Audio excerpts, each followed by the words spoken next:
ધરાવે છે। ધંધુકાનું નામ ધાન અથવા ધાન ભાટી મેર અથવા મેહડ સોનંગ મેહડના 13 દીકરાઓમાંના બીજા દીકરા ધનાકોળી પરથી પડ્યું હતું। એ સમયે ધનાકોળી દ્વારા એક વાવનું નિર્માણ કરવામાં આવ્યું હતું, જેને આજે ધનાકોળી વાવ તરીકે ઓળખવામાં આવે છે। અમદાવાદ જિલ્લાના ધંધુકા તાલુકામાં પીરાસર તળાવ નજીક અને શ્રી જાગન્નાથ મહાદેવના મંદિરની પાછળ આ ધનાકોળી વાવ આવેલી છે।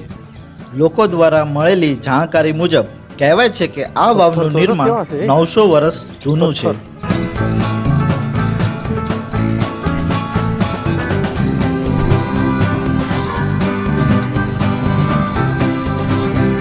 તત્કાલીન સમયમાં ધંધુકામાં પાણીની ખૂબ જ અછત હતી, ત્યારે આ વાવનું નિર્માણ ધનાકોળી દ્વારા કરવામાં આવ્યું હતું।